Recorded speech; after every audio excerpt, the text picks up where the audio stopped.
Hello! Hello! Welcome to Dungeon Duets, the show where it's just me and her and we're, playing some games. Any games. Any game. Whatever game. Well, Tonight, Goldfish. Yeah, playing Goldfish. For monsters. D&D. We should really prepare something. Nope. Alright, never mind. Nope. This is what we do. We never prepare for this. We sit here for a couple minutes going like, oh god, how do we start this show? What do we do? And then we just do it. We're here. Hello. Really excited. We're still in the sort of pre-recorded format rather than streaming, but there's a chance we may be going back to streaming in the future, so Soon. that'd be cool. That'd be really cool, because I like getting to interact with people. That was a fun aspect of doing this. Totally. And then, I could make announcements, shop updates and dice sales, and the fact that I've got dice up for sale, but who knows when you guys will see this, so... Anyway. So, since we don't really need announcements or anything, we'll just go ahead and jump right into it. I'm scared. When we last left off, Yes. our hero Tiriel had just infiltrated the Dawnstone, a base for the Dawn Wizards inside of the Dawn Court. I wouldn't call it The as an infiltration as much as, yeah, it's more like just walked in the door. Yeah. Just busted down the door. Yeah. And If made, the doors was open. made mayhem. The doors was open. The doors was open, yeah, it's true. Them doors was open. I just walked in. Walked right in. No one stopped me. And you essentially had discovered the wizard behind a lot of what was going on inside of the Emerald Realm that you did not like. You had discovered that this wizard was holding hostage King Oberon's sister, Chrysia, and you discovered that he was also searching for some ancient legend inside of the Emerald Realm, hoping that it could be a solution to the Merwood's current problems. After dealing with him very heavy-handedly by literally dispatching him from the realm, you went back and discovered that Oberon had been defeated by Amberon, his daughter. After a brief conversation with Oberon and receiving Chrysia's small and tiny, not quite matured wings, you were then led by Amberon to the Illuvium, in which you would step through the portal, planning to go back to the Emerald Realm, but you, of course, you and Miri, your pseudo-dragon, had actually popped back up in Ashfall, or the Ashwood, excuse me. It's the destroyed region of the Merwood, which is no longer really a part of the Merwood and is claimed, in fact, by some other people. So, you had just fallen through the portal, and you were on the other side, and you were wondering what the hell is going on. Taking a short rest. Trying to take a short catch my breath. And to no avail. Oh, I didn't actually get a short rest? I think you got the short rest. Okay. But you failed your perception check to notice Okay. the... I was already marked things as if I'd gotten a short rest, so that's important. Okay, got it. Yep. Then you had gotten a short rest. You failed to notice the scary ladies coming at you. Yep. Both The me banshees. and Mary, who had set on watch duty up the tree. Both failed, yep. Yeah. It's too bad.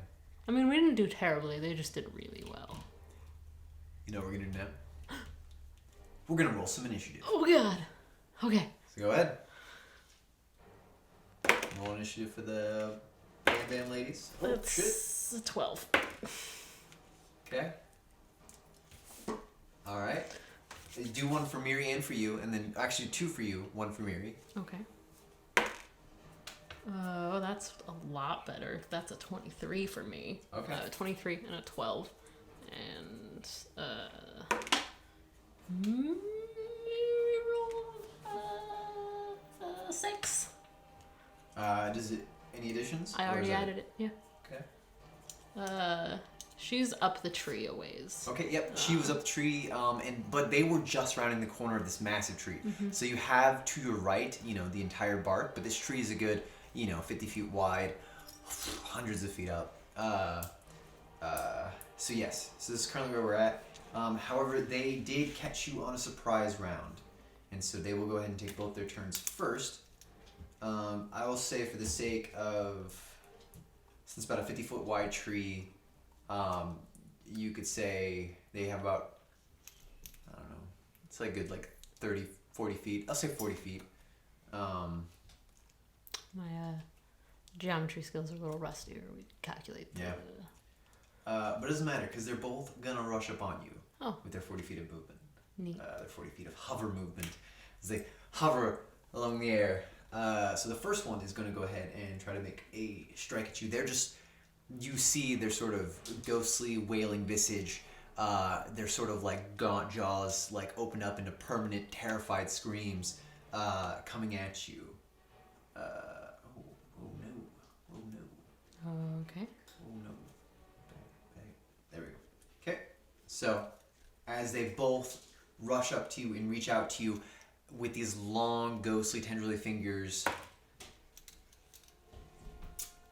Does an 11 beat your AC? No. Okay. Nope. What's my AC right now? Does a 20 beat your AC? It does, but... Is that one of them making 2 attacks, or is that 1 attack from each? That's 1 attack from each. So 1 misses, 1 hits. I mean, my AC is 17 right now, because I at least have mage armor up. Okay. What you gonna do, Boo? I'm gonna shield. You're gonna shield? Yeah. All right. So then I guess no damage. You're just while you're rolling dice. Yeah, they go up to you and you definitely dodge out of the way. You sort of pull your shoulders back to just narrowly avoid the touch of the first one. I mean, Tiriel's still sitting at the base of the tree, probably. That's where I was. Yeah, we'll save, though, for the purposes, you've scrambled to your feet, but just in time as they just reach you, and the one of them, her ghostly fingers reach out just for this sort of necrotic touch, and you can tell that sort of everything at the end of her finger is withering. You just narrowly avoid that before the second one sort of swirls in around her, over her shoulder to get right up in your face, just, and then she comes at you with another touch, and you then just blink, shield. So that is their turn, and after the surprise round, you are at the top of the round. Cool. Next round.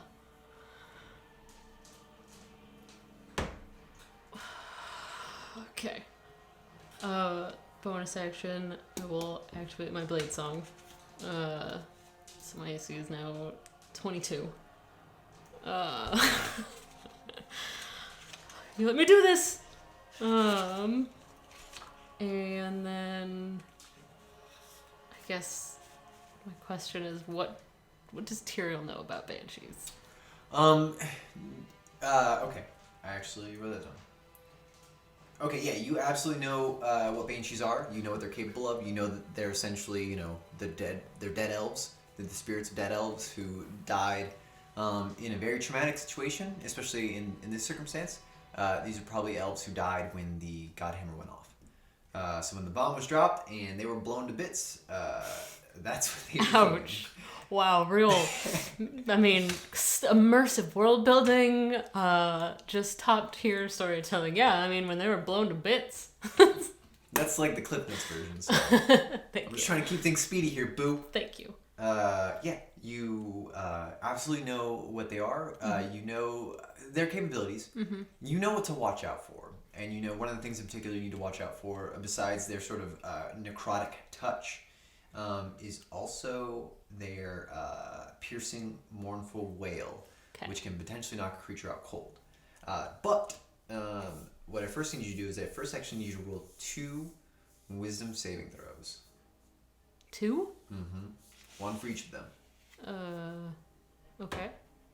Just in general? Yes, these are against being frightened. Oh, okay. I don't have advantage on being frightened for any reason. No. No, okay. Well, that one's a natural 18. Okay, that one succeeds. And that one is wisdom saving throw. That one is a 17. Oh, you succeed both of them. Nice. They fail to make you frightened. You just steel your resolve in the face of these ghastly creatures, having information on your side and having the sort of knowledge that these are sort of a common thing that having Merwood elves have to watch out for. Frustration that you can't just get just a break. Just can't just get a break. You're just more like pissed than anything. You're just like, oh no, leave me alone. Yeah. We'll take a nap. Okay. Well, given that knowledge, my success in not being scared, I would like to cast Deafness on myself. I will target myself, and I assume just choose to fail the saving throw. You can just fail as long as... Is it a concentration spell? It is not. Okay. Yeah. Then you're just deaf for the duration, and if you choose to fail the saves, you can remain deaf. Mm-hmm. Yep. Yeah, it says. So yeah, she's got... I mean, I was seated with, like, both swords in my lap.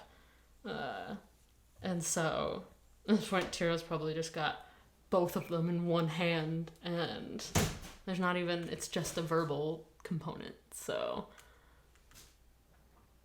I'm gonna just pause for a second so you can edit out this sound.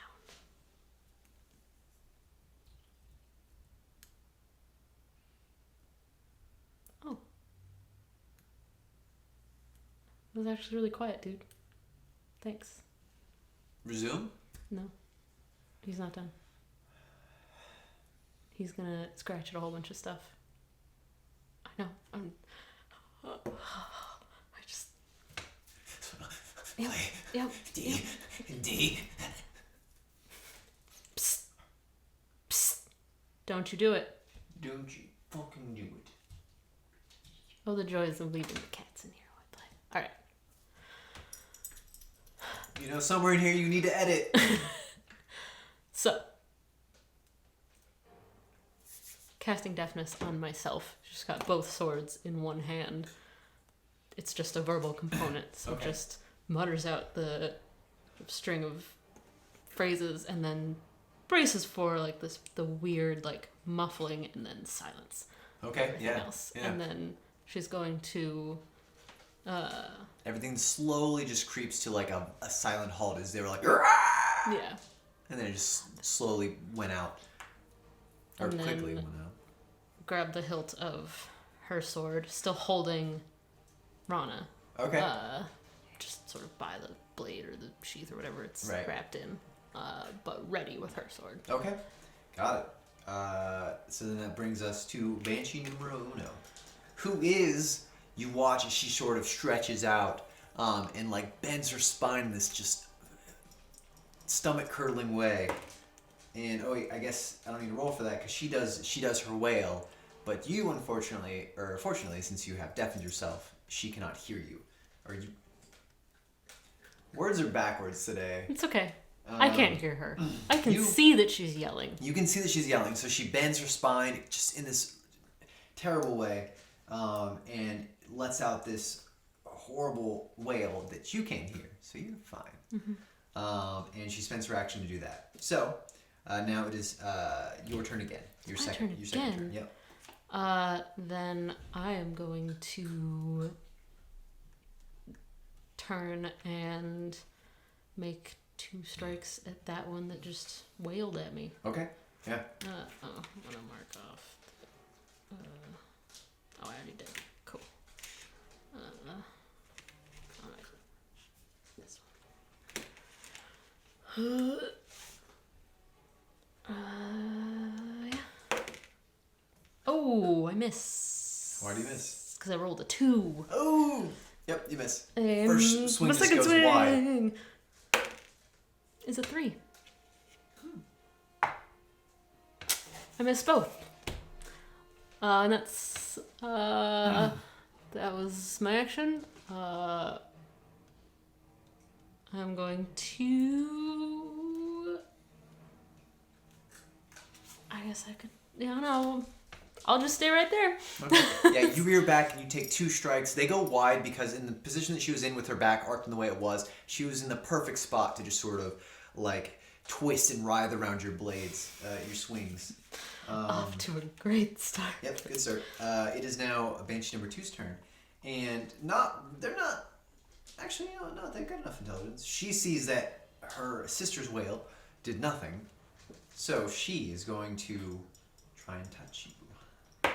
Little touch Lynn and natural 1. So, Nailed it. yep, she totally misses. This is we're off to. She just sails past me. And you're like, hey, well, I'm right here. All right, so she terribly misses. Literally missing you by a mile, to the point to where you're wondering if she knows where you're at all. And if, in fact, maybe you didn't deafen yourself, maybe you blinded her. So, yeah. Cool. Go ahead. It's Miri's turn now. I'm gonna have her just scurry a little farther up the tree. You're gonna have her stay in the tree? Yeah. Okay. Miri stays in the tree. Yep. And that's it. You know... All she has is her bite and sting and Okay. 7 hit points. So she's just gonna stay up the tree. Sure, yeah. You keep her up the tree. It is now back to the top of the round for your turn. Me? Mm-hmm. Well, let's just try this again. I'm gonna just swing twice. I'll just roll twice for it.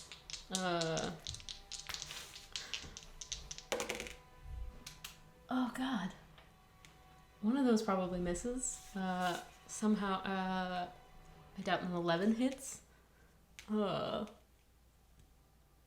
an 11 total. Does that hit? No. Cool. The other one will hit though because that's a 23. Oh, nice. Okay, cool. Cool. Yep, it definitely hits. And that's just a D8 because I don't have sneak attack. I don't have anything else going. That's 8. Nice. 10, 11, 12. Numbers. 13. 13 points of damage. All right. Yeah, you slice off a good chunk of this thing. At least it seems so until part of the form that you had actually ripped asunder now reforms in this sort of ghostly spectral fashion. It is now Banshee 1's turn, who is getting up in your face after you missed her twice last turn, but then struck her this time. She's going to try to hit you. 21 hit you? Nope. Fuck! Alright, she misses. It is now your turn again. It's my turn again. That's all I got. That's all I got going for me. Is just swing the sword. Swings. One's a natural 1. Jesus. The other is a 16. 16 hits. Cool. And that's a 7 whole points of damage. So on the one that you've been hitting, right? Yep. I'm just gonna keep swinging at the same one. Got Just it. focus on one. Okay. As you focus on one, when it comes to the second Banshee's turn, she sort of looks up and sees Miri up in the tree. And since I didn't make her roll for the whale last time, I do want Miri to make 2 wisdom saving throws right now. Okay. And then 1 constitution saving throw as this Banshee I guess. pulls back her... Can we specify how far up the tree she went? Because I had her go farther up the tree. She's not melee range, but she's in range of both... She's both in visual range of these 2 creatures, and she's in range of the whale. Oh, well, is she? What's the range of the whale? I mean, is she 30 feet out away from her? Or from the Banshee? I mean, she has at least 60 feet of fly speed. Well, how far would you have wanted her to go then? Like, I don't know how far... Because it didn't specify how far up the tree she started. But I had her up the tree to scout. Right. So, if I had her go farther, I don't know. I can just roll. How far would you like her to go? On her last turn. To specify actual footage. Oh, like... I don't know. She could fly like another 20 to 30 feet up. Okay. So she flies 30 feet up, assuming she was like 10 feet above you at the first time. She'll be outside of the Banshee's whale. And the Banshee technically can't, like, fly up. So the Banshee will still wail, just sort of thinking it'll work. It doesn't. However, I still need to make her 2 wisdom saving throws. Okay. To not be frightened. Wisdom? Mm-hmm. That's one of those definitely fails. So. She has resistance, I believe, so she gets advantage. Or does She has just magic resistance. Exactly. Against magical effects. Yes, these are... The saving throws against spells and other magical effects. Let me see... If it counts as a magical effect, then I will count that as just the first roll. You know what? But I don't know that counts. Like... Yeah, I don't know if this is a magical effect. The lowest one was a 6, so she definitely fails. Okay, so she is now frightened of the banshees. Cool. Until, That's fair. Yeah. Me too. So she cannot move closer to them, and she also would make any attacks with disadvantage. That's okay. She's just gonna. I'll just let her fly away. Okay, but now these two are pinning you in on either side. All right, so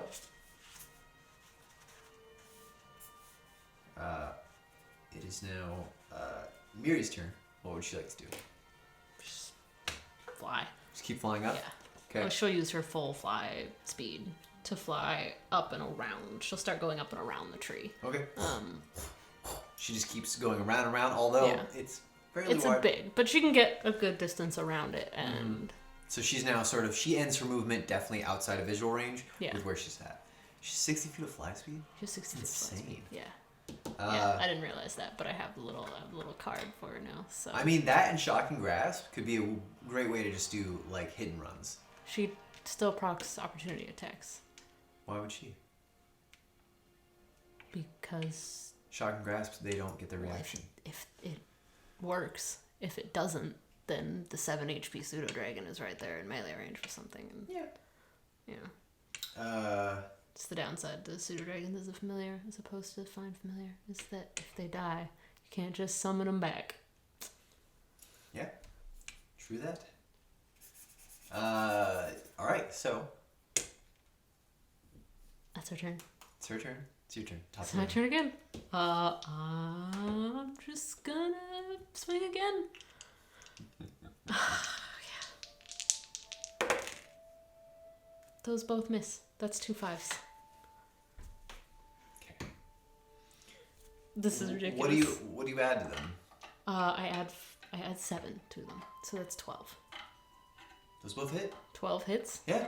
Oh, Jesus. If those are both 7s, those both hit. No, those are both 5s. I add 7 to hit. So Right. So if you roll 2 5s, add 7, those are both 12s. 12s. They Oh, hit. Jesus. Okay. Tell me what it is. Yeah.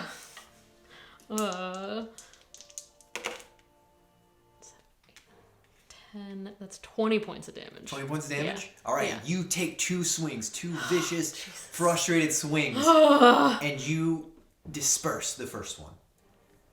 She's dead. Cool.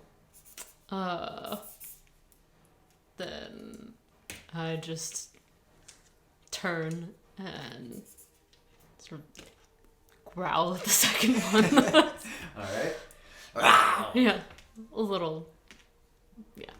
Yeah, I just go, rah. Yeah. Hope she flies away. Okay. It is now your turn again. Oh. Dope. Doing it again. Try not to miss. Anatomist. Oh, those both are gonna hit. That was a 13 and a 16 There you plus go. 7 to each. Okay. 16 points of damage. 16 points of damage. Yeah. All right. One that I have not done anything to yet. Okay. You rend this one into several parts. After she tries to reform again, you can definitely tell that she's sort of losing some of her strength to stay bound to this world.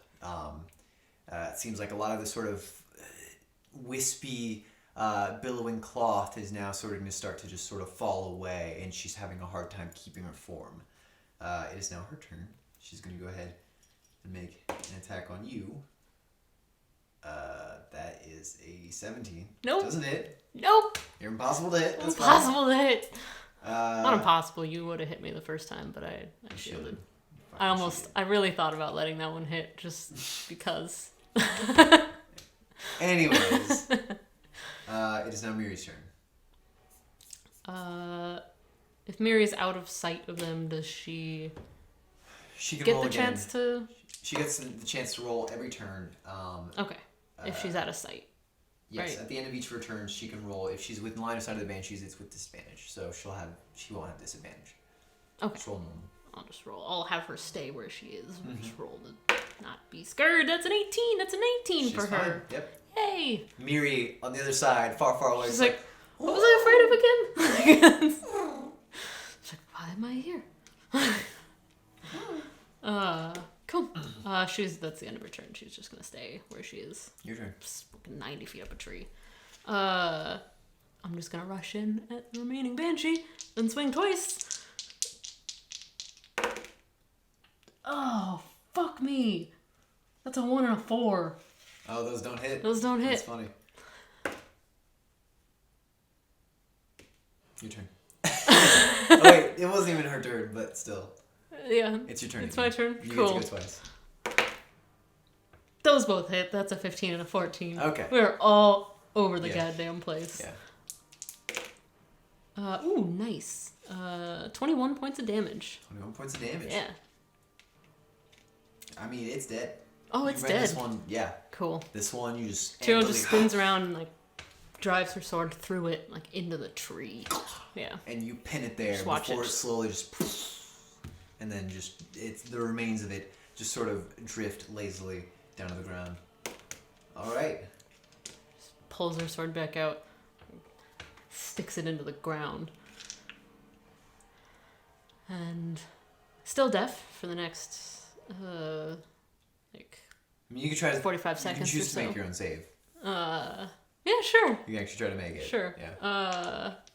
Let's see if I can succeed on a Constitution save to shrug off my own spell. Nope. That's a 4. You try to steal and flex off the effects.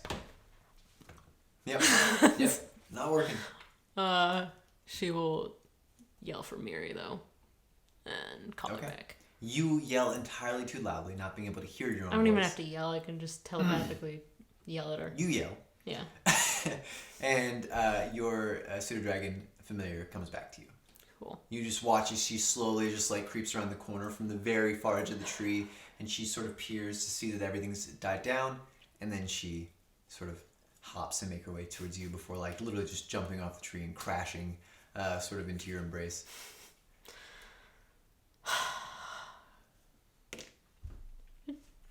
Just sit. Sit down. I sit right back down to the bottom of the tree. You sit right back down. It takes a moment, but eventually everything just... Ooh, and you can now hear again. I imagine it's kind of like depressurizing, like coming down out of an airplane. Mm-hmm. Like, there's a brief moment where it's like, sort of click, painful and it pops. Yeah. And you're like, All right, it's now you in the middle of the Ashwood, alone. with a tiny dragon. Tiny dragon. Like I said, because of the environment and the way everything looks, everything is technically considered dim light. Mm-hmm. You don't get a whole lot of light peering through. This place seems to be covered by like a perpetual like dust and fog and ash. So everything is very gray, but it's also tinted red by the setting sun. I'm going to gather up my tiny dragon, both of my swords, and I'm gonna go ahead and just pull out the staff and probably not right here, but sort of walk until I find a reasonable, like, not too rocky patch of ground to make camp on. Sure. It doesn't take you very long to find a clearing that you can make your camp in. You gather your things. You begin your journey again. The forest is eerily quiet. The charred remains of trees loom overhead like the ghosts of burned victims. You search for a place to rest until eventually you find a sort of shelter. You do actually find, instead of a rocky patch, you find a fallen over... not rocky patch. I want the rockiest patch of ground I can get. Well, yeah, instead of a not rocky patch, you find a fallen over tree. Sections of the bark hollowed out, leaving a spacious interior that is as large as any tavern. You can see that it's crashed into other trees in the distance, toppling them over as well, creating a line through the ashwood, like sort of like a makeshift fence. So, I mean, it's about 50 feet tall. The interior sort of, you can see how it's sort of hollowed out. Nice. You might want to check it out first, but you see that wouldn't be a bad place to make shelter. Yeah, I will scope it out. I will listen for a moment. Okay. Just make sure I don't hear anything in there first. Go ahead and give me a perception test. Okay. Your dice is fucking me, boo. That was I I mean, guess you 6. you roll all the good rolls too soon. It's not my fault. It's your fault. That's a 14. 14. Yeah. Okay. You don't hear anything for the moment. A lot of the ashwood is very silent. There's not a whole lot of there's not a whole lot of like shuffling. You don't hear the sound of birds. You don't hear the chirp of insects. The ashwood is eerily silent. So you don't detect anything. But that could also just be because there's a significant absence of life here. Yeah. Then I will. You said this is just sort of a fallen, hollowed out dead tree. Yeah, totally toppled. One of the great Merwood trees toppled, and this sort of you can see a section that like where it seems to have like collapsed. The bark is collapsed, and there's just a little hollow. It doesn't go straight through to the back of the tree. There's just a little sort of hollowed out portion that you could probably nook in. Then I'm going to. Yeah, I'm gonna climb in there. I will. I'm gonna cast Mage Hand, hand it a torch, and then Prestidigitation, light the torch, and have it float 30 feet ahead of me until it reaches the back of the thing. Okay. As you walk with the torch sort of 30 feet out in front of you, you can watch as the fire illuminates the whole hollowed interior. Again, it's a large, very large space. And from a first visual glance, as the light touches everything and begins to sort of spread out into it, you don't see anything. You see a couple of large insects, but nothing that seems like it would be a danger to you. But yeah, it seems to be devoid of any life. Cool. Then she'll take the next half an hour or so to set up camp. Okay. Cast ritual. She's tired, tapped out. Ritual cast alarm in a sort of 20-foot circle-ish. And then again, ritual cast a tiny hut. Okay. And give herself a place to Got it. hunker down and be slightly more sheltered. Let me just double check. Yeah.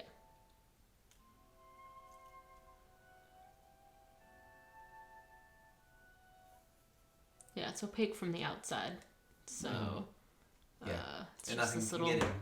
10-foot sort of black dome. Yeah. It's just sort of her preference is just sort of this sort of swirling purpley black like dome. Shadow. Yeah. Yeah. Okay. And just gonna climb into it, sit down, and just lay down, like just for a few minutes. Okay. You're laying there in the darkness.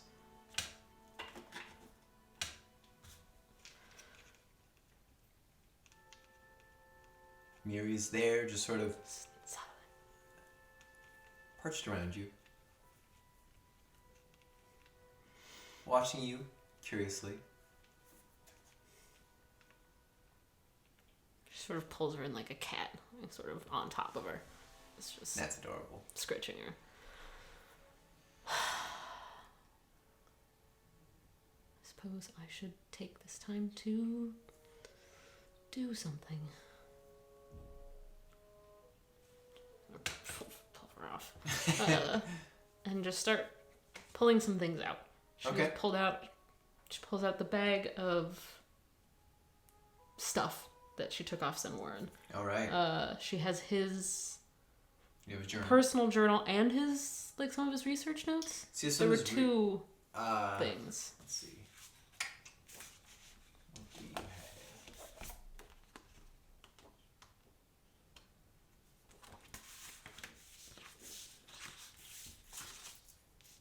It's loading. Cool. Yeah, you have his actual journal, and then I believe you had like designs. You had. Oh, okay. Yeah, they weren't exactly another journal of like his own. You have his actual study notes, and then you have like designs, I think, if I remember correctly.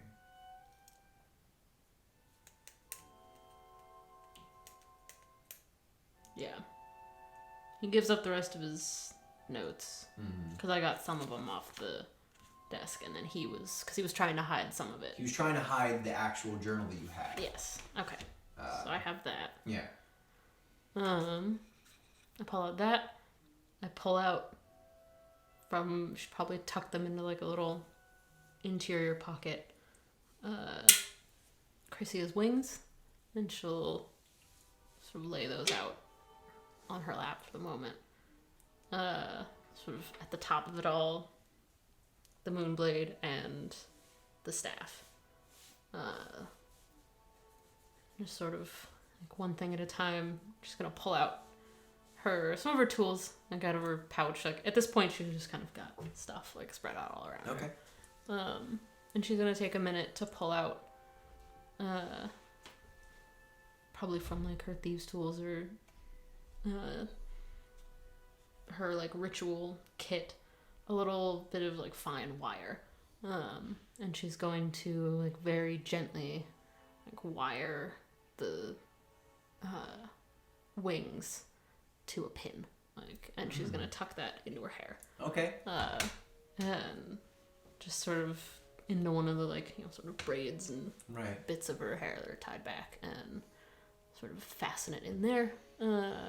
And probably take a minute to like literally like put some wire in it to like hold it to one of the braids in her hair. Got it. A moment.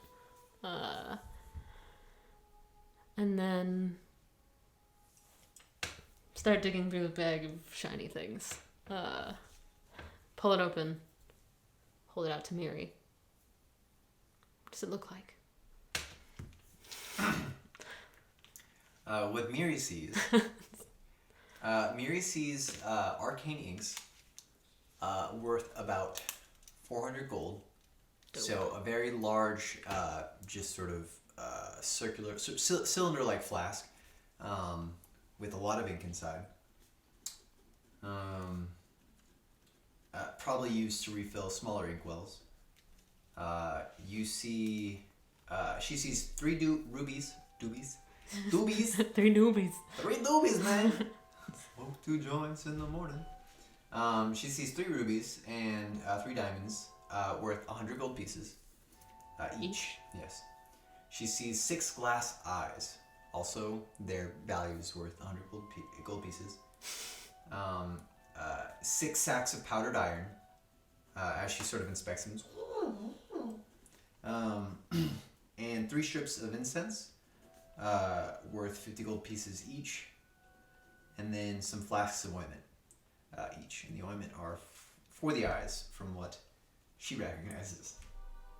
Eye ointment? Yes. Can I think back and try to remember if Sonoran had a glass eye? No, he didn't. Okay, cool. All of the stuff you are very familiar with. A lot of these are spellcasting components.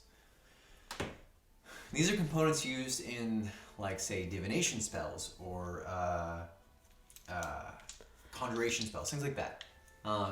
Many of them are used for those purposes. So, if you were doing those things a lot, and in fact, one of these things you recognize, I think it's the iron. Yeah, is used for magic circle. And so, you now thinking back on it now, you realize that magic circle is probably part of the component to those little crystal cages that they were making. Nice.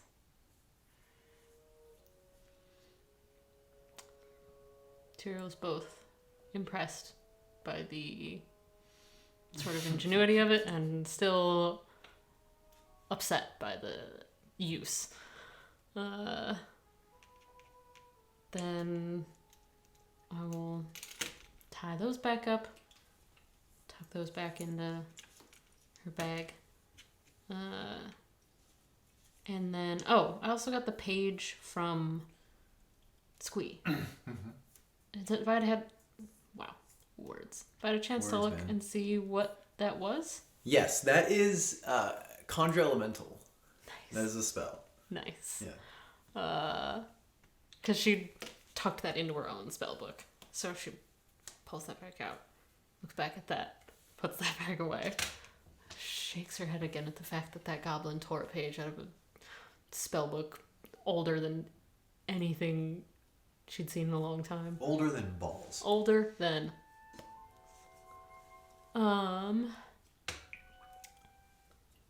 And then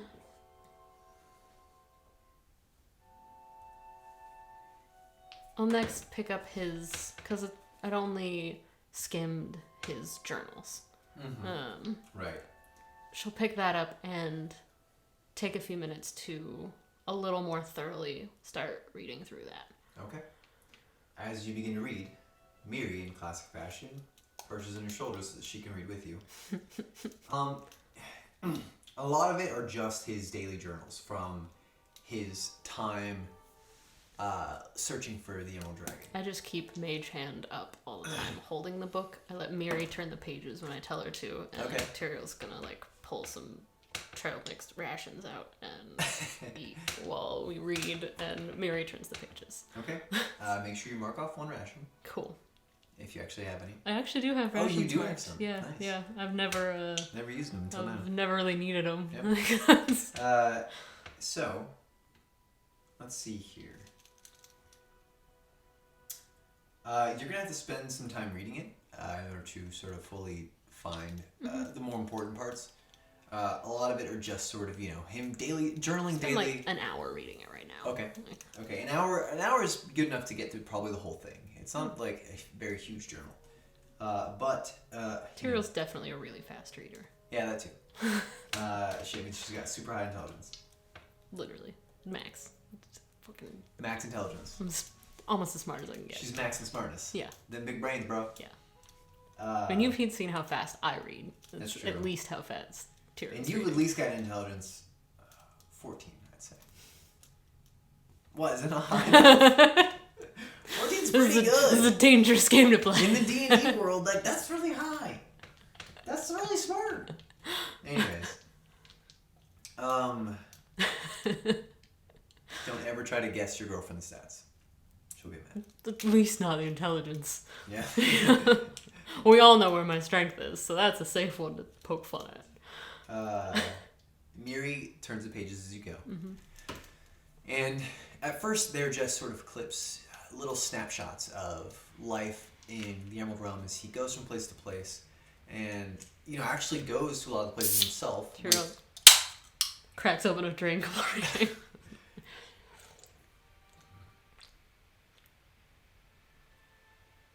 She cracks open a cool. Okay. So, let's see. Yeah, so again, snapshots of life in the Emerald Realm from various places that he's going, that he's been to. He talks about going to, the spring court and enjoying the libations and comforts offered in the main cities there. I forget what they're called. He talks about going to, trekking up through the mountains in the winter court. It seems that he spent most of his time in those two courts, although he did go to all of them. But one of the main things you see written is that one of the biggest, pretty much one of the only leads that he's gotten, the first real hint that he found was deep in a conifer grove of the Winter Court, where he met a fae named, who is known as the Lady of the Pine. He says that she actually told him that the Emerald Dragon actually exists deep beneath the Lapis tree, and that he should begin his searches in the caverns beneath them, the Crystal Caverns, which is actually some of the Dawnstone, the complex there is part of that. Not that you went deep enough to discover that, or at least go there. But he also talks about some of the things that the Fae believe and what they all said.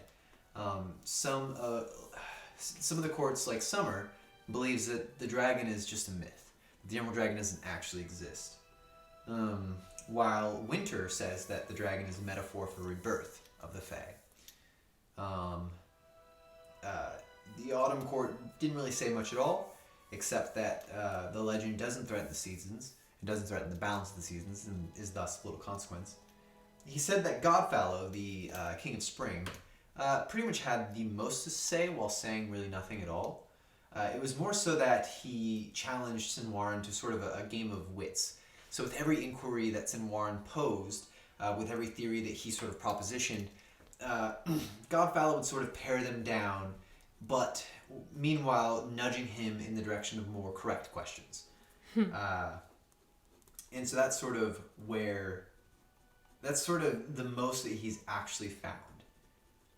And then he talks about sort of, he details in length his treks through the Crystal Caverns, being escorted by the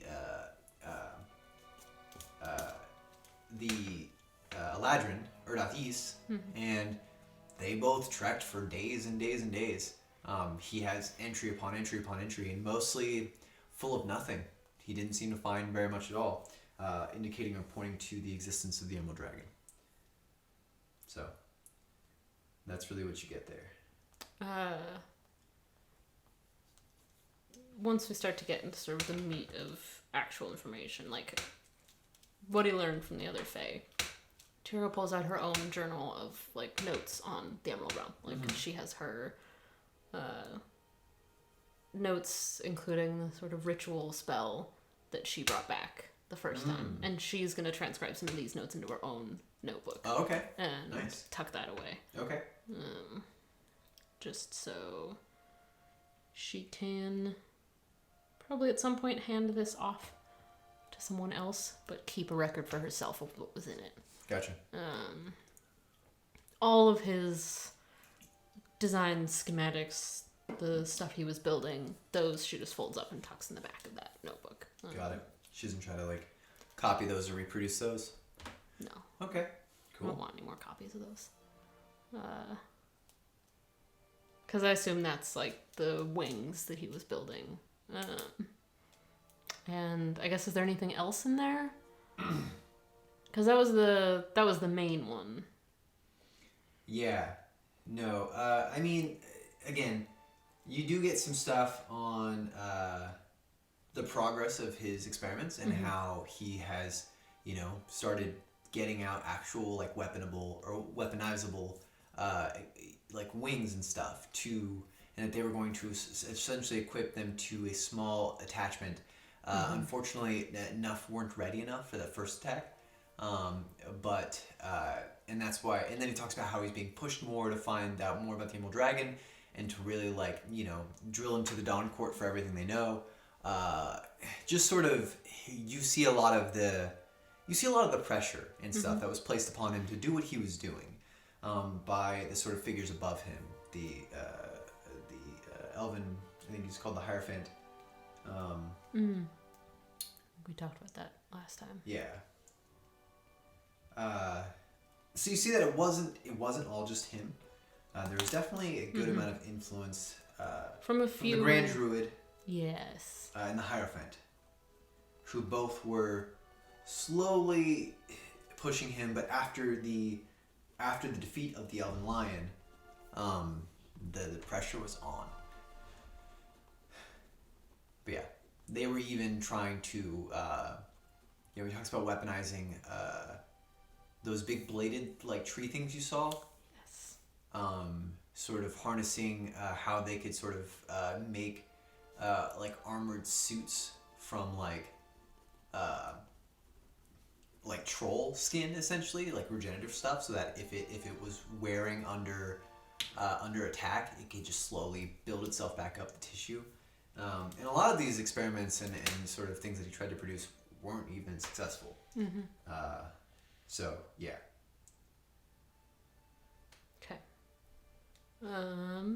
Once done with that, take that off of my to-do list, and then I'm gonna pick up the Moonblade Sort of set that, just sitting cross-legged on the ground and just set that across my knees. And it's still it's faintly warm right now. Ever since you've arrived in the Ashwood and sort of gone way off course from your journey, where you're supposed to go, your original destination. She's not been as forceful.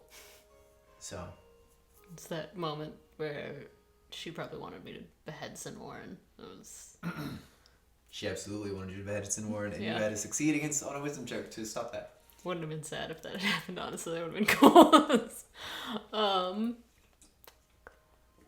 Yeah. Just takes a moment. I don't know anything about you, other than what I just learned. It's strange to think that you sat at my father's side for years, and that I would end up in the Dust Court of all places.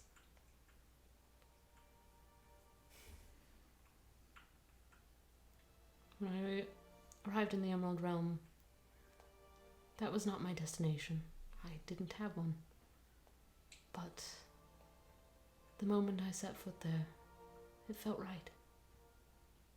I think I maybe know why. Just gonna reach out and pick up the staff and sort of hold that closer to her and use it to cast Legend Lore and ask specifically about Rana. Got it. The information you get sort of a glimpse of a sort of fell-looking Eladrin. The sort of opposite of what you'd imagine Erdoth used to look like. An Eladrin who had slowly formed to the nature of the Dust Court. She was tall, she was powerful, her ears were pointed, her gaze was icy and cold. But what you see is that she was a builder. You can see her in the time before the courts, when the energies and the places of where the courts would become were just the energies of the land, but not sort of harnessed or captured in a sense. And you can see her pulling up a boy from the sort of gloomy clutches of the forest where he resided. The very twisted wood where he was located.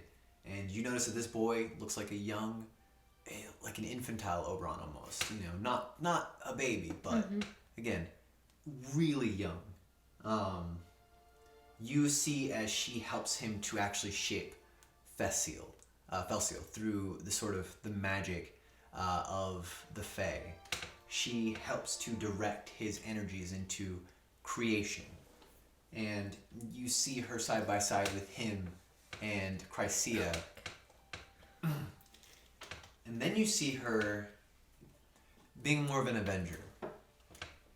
You see her in the throes of battle, deep below the Emerald Realm in the caverns. You see her talking to the what you imagine to be the very first Emerald Council, discussing with them before they ever had blades strapped to their hips, moon blades. And you see her then fighting again in the throes of war and battle. And then you see her victorious, though, but not without great losses to the Dust Court. Nice. You see her executing many a Fae, lopping off their heads old-fashioned style, brutal executioner style. You see her then prostrated before the Elven Council in a ritual where her spirit was imbued into one of many blades. And that is the end of essentially the glimpse into the character of Rana.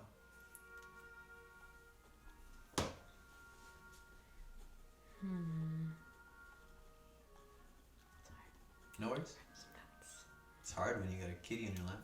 It's not that hard. She looks so satisfied. She's so pleased with herself. Cat. My hands are kind of sweaty though, so like all of her like shedding spring hair is getting stuck to my sweaty palms. She's ridiculous. She's such a ham. I think she knows she's on camera. But okay. Yeah, it's not much, but Glimpses. I mean, when you see her sort of prostrated and they're, being essentially through magic being woven into a blade, you also see several council members standing around her, each with their own blades, and then you see some blades that are sort of laid out on a table, on a very ceremonial-looking table that haven't been imbued. And you see, among the characters sort of standing around, among the Emerald Council, you see characters. You see, an elf. You see a Summer Eladrin. You see another Fae. You see even a Dryad. And each of these characters, you imagine, have offered themselves up to be imbued into blades. And these are some of the characters you've sort of recognized in those scenes of battle. Gotcha. Fighting right beside Rana in this terrible war.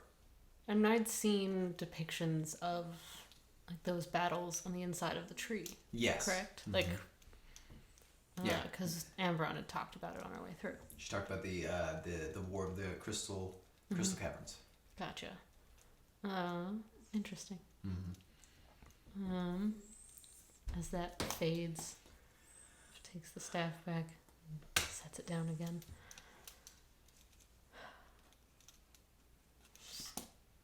Sort of hesitant to pick up the blade because when we started all this, it was not welcoming.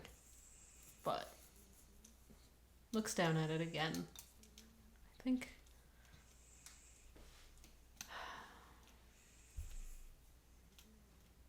if I had not gone to the Emerald Realm,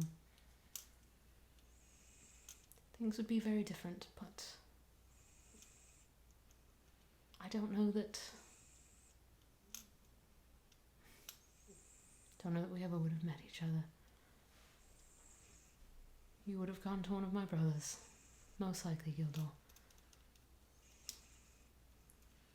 I don't know how well you two would have gotten along.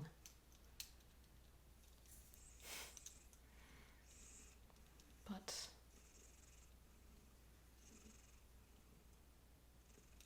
it is only through tragedy that we meet. Bleakmire was right.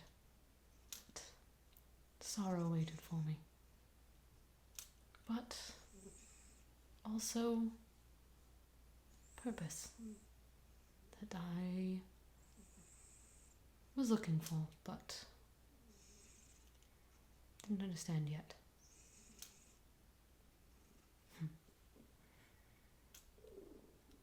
Perhaps when I figure out why I'm here instead of home, no more.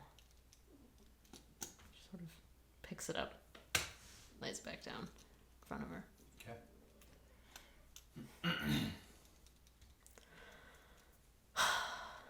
Sighs again, flops back onto the ground again, sort of looking up through like it's probably semi-opaque dome. I mean, you made it dark. Well, I can choose whether or not it's definitely opaque from the outside, and you can see out of it. Okay. So it's dimly lit inside, Right. and sort of like looking through like an oil sheen, like it's something else. It's like looking out of like a soap bubble. Yeah. An oil soap bubble. You see, just the gray-hued bark or interior bark of this tree. At this point, it is definitely past into nighttime. It is, outside of the entrance to the tree. It is definitely Too much dark. claws. You gotta go. So. Then I'll start pulling out like actual bedroll and things and rearrange some stuff. Set Rana on one side and her sword on the other. Okay. And then settle herself back down on the bedroll, pack in her lap, and start pulling out new things. You're just pulling out all your things, all your possessions. No, she put everything away, and now she's pulling out different things. Got it. Not just everything just strewn about. Yeah, no. She'll motion Mary over, hold her. It's like, I am going to try to sleep. Do not let me sleep too long. If you can, wake me close to dawn. You just Scratch her under the chin. She nestles herself pretty much in your lap. She's like, well, I need my lap right now. And she sort of sets her to the side. She Sort of goes like a and curls cat, up like on your staff. Well, I need that too.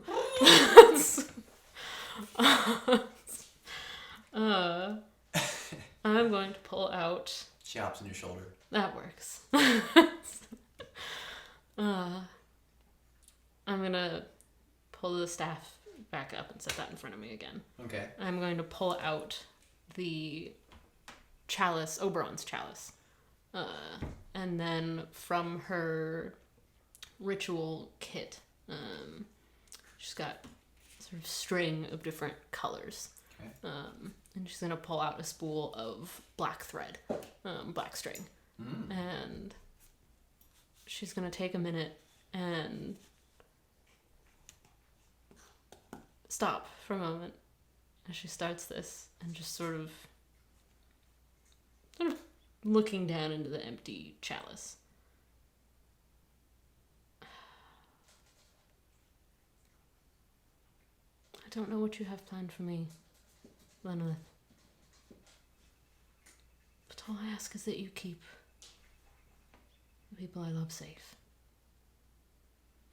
And then she's going to start unspooling the string and sort of wrap it once around the base of it and then like again and again, like over the top of the chalice. Okay. Weave this web of black thread. Like that'll On now top be of it. Right. yeah. So there's like over the mouth and Yes. of the chalice is this woven Is this web. just sort of web of thread. And sort of set that in her lap. Pull out a water skin. Just think about it. She's like, this would probably work better if it were wine. Pour a little bit, just sort of wetting it, like the thread and into the base of it.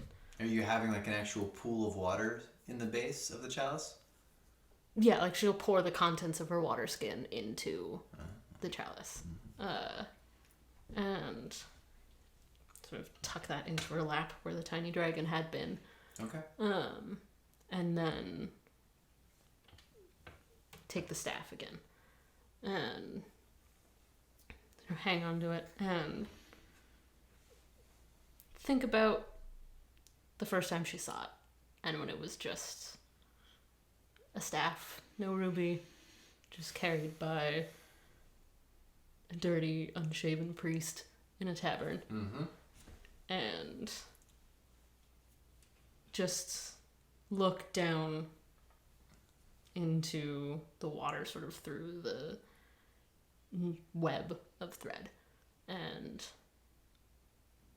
whisper again to Lenolith. I have no idea what I'm doing. And just close her eyes. Okay. I need you to go ahead and roll me a d20. Okay. And add your wisdom modifier.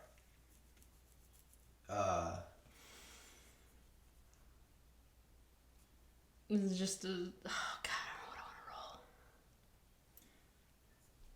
I'm rolling this one. I'm rolling your dice, boo. You can go ahead. So you're adding the water as a component, the chalice as a component, the woven web as a component, And the and then the staff staff itself. too. Yeah. Okay. All right, go ahead and roll. Oh, you've got to be kidding me. What'd you get? What'd you get? It's a 1. It's a natural 1. Okay, don't roll that dice. I'm taking this dice back. That one's it's just a straight wisdom check. Mm-hmm. No proficiency. That's a 13. 13. Interesting. Fucking natural 1. You wanted me to roll that. You told me to roll those dice. I mean, the DC was a 12 with everything that you had brought to the Cool. ritual. Well, I rolled a 12 and I have a +1. So, DM Fiat, always be lenient with it. I gave her this dice and she was rolling terrible with it, so I just rolled a nat 1. So you are going in jail. Yep.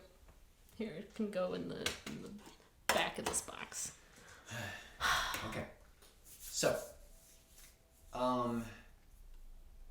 as you perform the ritual, it helps to calm your senses by slowly just sort of filtering everything out of your mind.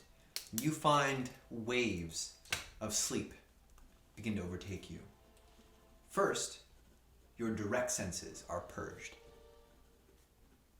As the night around you fades into one continuous swell of sensations.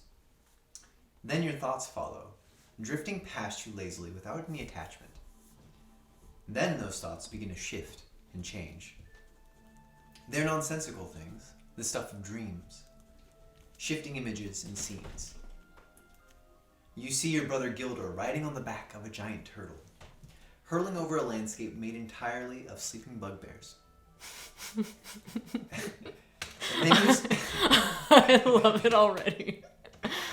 You know, like sleep does. You know, you tend to have these very nonsensical, wild images pop up as you're slowly fading and falling into slumber. I'm Spider-Man in the next scene. Well, close. Then you see Miles, but he's got the body of a man wearing fine, nice evening wear. It seems he's disappointed because you won't join him as his companion for the night. You hear this disappointed whirring as he drifts off, to be replaced by similar images. But as you fall further and further into this sort of slumbering, dreamlike state, you see yourself pass through the woven web, and you see yourself and you continue falling into the pool of the chalice. You retain your consciousness, and this is how you know that the spell is working.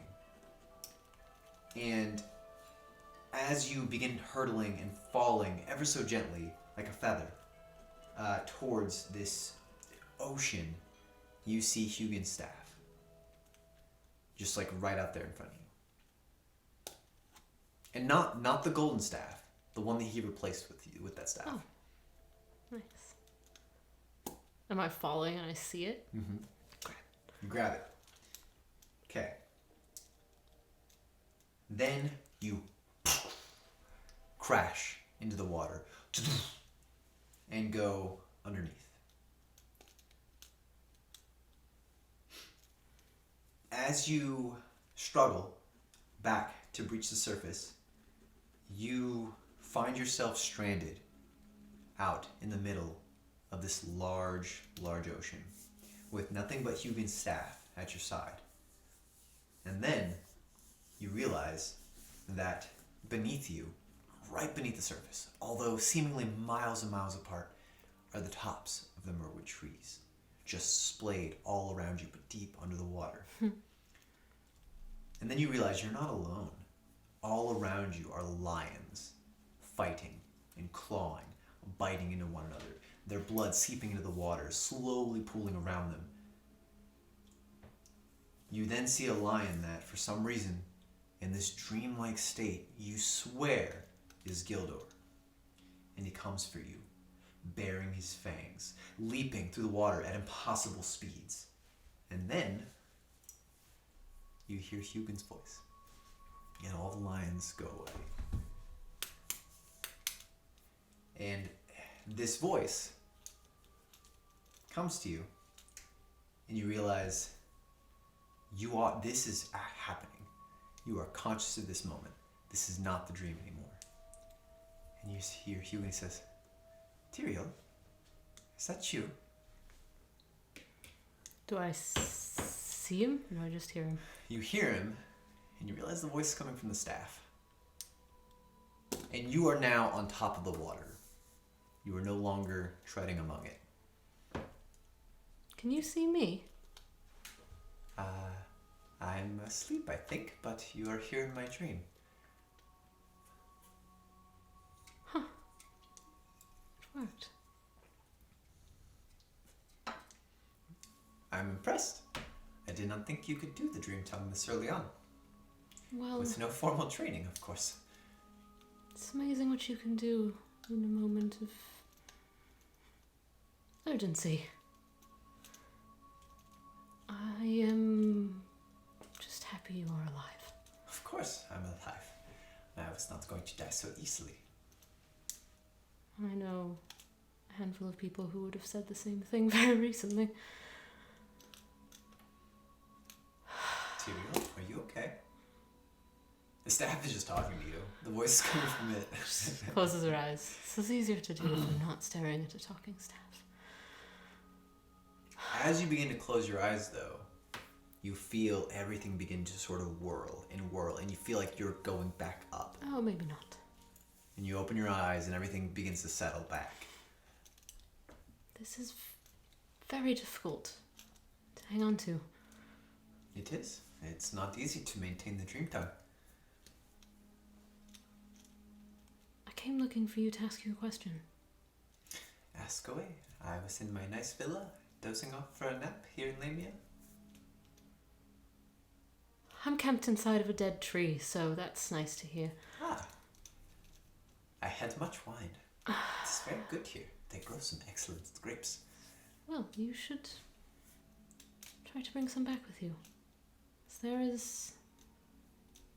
I don't know where your duties will take you next, but there is a great need for you and others who do your work in the Merwood. You must elaborate, Tiriel. My people sent an army out, and many of them did not come back, including my father and a younger brother who came back, but not all the way. What do you mean? I don't know. I have not had the chance to see him, but I know what Gildor told me. And he is physically fine, but mentally gone. He is not entirely there, and I was hoping to see if this would work. I didn't have anything else to do with my evening alone in a dead tree, other than talk to a staff. Why are you in a dead tree? I am still not sure. I am somewhere in the Ashwood. In the Ashwood. I took Calthena into the Emerald Realm with me. A lot has happened. It has not been very long. But Take your time. While we are here, I will make sure we maintain this connection, and that we have time. Go ahead, tell me. What has happened? does the sort of surface of the water I'm standing on seem stable enough that I could sit? Mm-hmm. Yeah. Tiriel sits. I found out that my father had died, and that many of the members of the army that I should have been a part of had died with him. And I came into an inheritance because of it, that I must take back somewhere. Back to the Merwood was my goal. And I decided to go through the Emerald Realm. I opened a door. Calthana's Tower, you know the one. We walked through. We went back to the Dusk Court, where my people had done great harm to it. And Calthana nearly died. That would have been my fault. I watched another person that I care very much for die in front of me. He'll be back, but still, it was... That was me laughing, not Hugin. Hugin could have chuckled at that. That would have still been in character. Yeah. That's... And then, as I tried to return home, where I expected to march in like a one-woman army and demand answers, instead, your mistress seems to have lured me away somewhere else. You would think this was Lenolith's doing. I'm fairly certain it was Lenolith's doing. Well, then if that's the case, there is reason for you to be where you are. And I know that. And that gives me some hope that as I traveled between realms, that thread was offered to me, and I took hold of it. And it pulled me here. It's terrible here. It is dusty and dark and everything is dead, but I'm alive. And what need do you have of me, Tiriel? It sounds like you know what you are doing. I mean, really, Hugin, this was just to see if I could do this. This was... And because the only person I have to talk to out here is a tiny dragon, and... She is quite the conversationalist. Oh, yes. Yes. From what I remember. Mm-hmm. She has a vast repertoire of growls and squeaks. It's enlightening. Jokes aside, what do you need from me? What can I do for you? I need to know if I could reach my brother. If I make it back, and he is still asleep, I don't know if that's the right word for it. Could I try to pull him back? Well, it would not be easy if he is not conscious in his own state. Even asleep, if his mind or spirit is somehow gone, it will not be easy. But if you perhaps gather some things and perform the ritual with intention, you could make it happen. And of course, distance helps. If you're near him, that would make it easier. That is the goal. But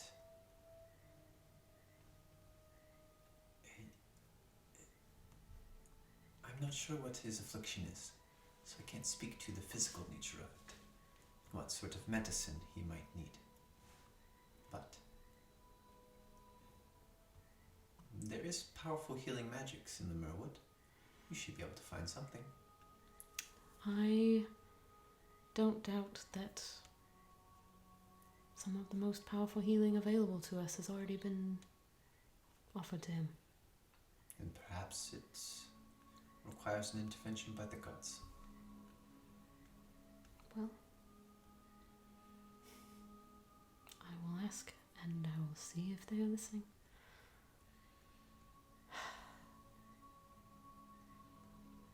It is nice to know that you are alive. But maybe consider giving up your comfortable villa and nice wine for, well, I can't say you would be welcome in the Merwood, but a lot of elves died, and to my knowledge, no one like you puts them to rest for us. No, we're not allowed to. And we also have a front that we are working on as well, on the opposite side of the world. With the Eladam and the Alliance fighting, most of our priests are there for the Raven Queen. However, if you make contact with someone in Reventia, or a white necromancer anywhere near you, you could perhaps notify them. And I will try to get out word. I will see what I can do. And it is not so comfortable here, being in the shadows of the towers of the Magisters. I am always on my toes. Have you done what you came there? What you went there for? Well, it is not easy to request an audience with the Magister to tell him that his son has died. I am trying to do things carefully, so I don't have my head parted from my shoulders. It is probably wise. I prefer my head where it is. Yes. It's much easier to drink with your head still intact. That is the truth.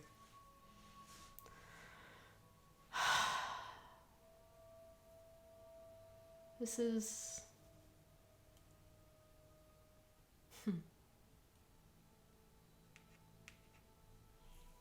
Thank you. As always.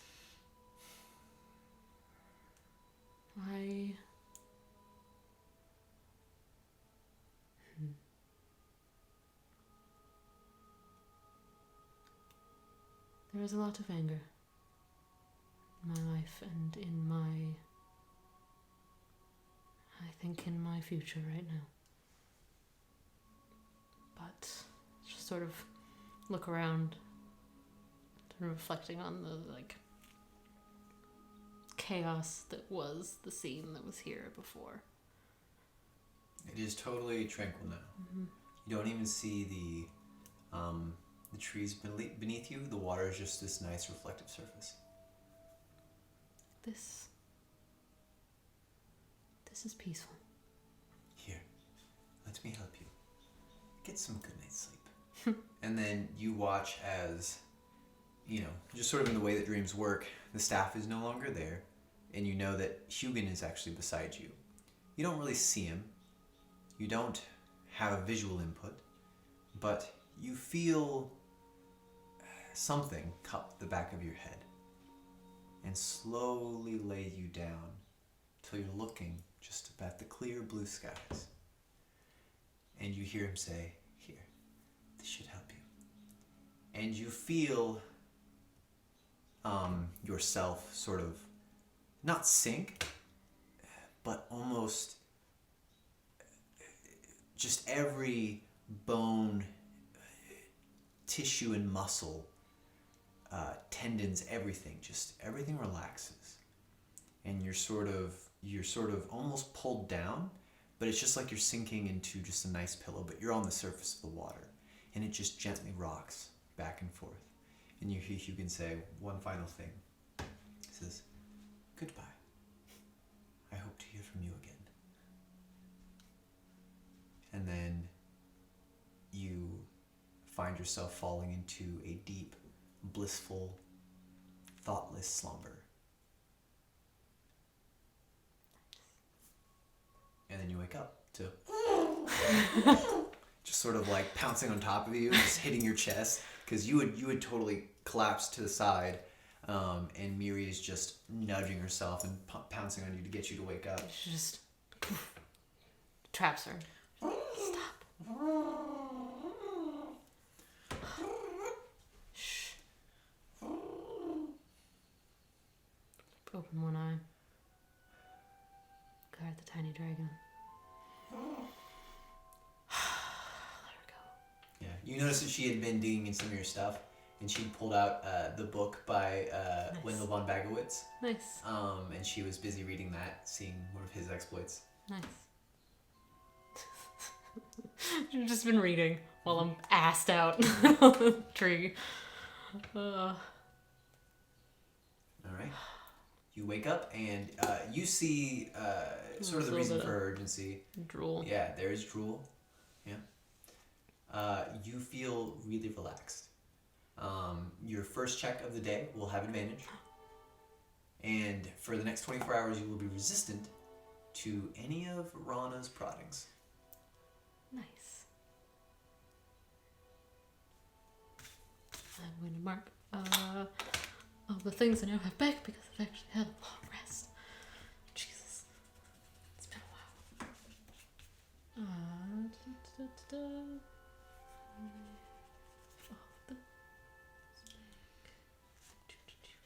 rest of my spell slots. These ones. And then I have my Twilight Eyes and my one use of Blade Song have been expended. Cool.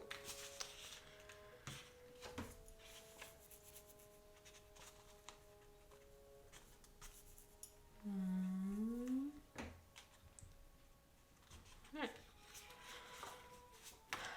Well, the first thing that Tiriel's gonna do before she even puts away all the stuff that Mary has drug out, she is going to stop and cast sending. Oh, okay. And I'm going to... Yeah. Cool. Just gonna sit up. Sort of draw out the sigil of it that just sort of holds in place while she speaks into it. And just because she'd been waiting to do this since the night before, but didn't have The this spell slot. capability to Right, do it anymore. yeah. To Gildor. Okay. And just urgently, Gildor, where are you? Are you okay? Is Kathena with you? Stops. I'm in the Ashwood. Please be careful. I'll be Okay. back. Okay.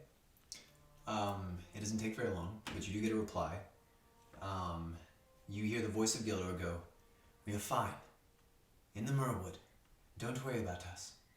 Find a cure for Lindir. That is your mission." And then that's it.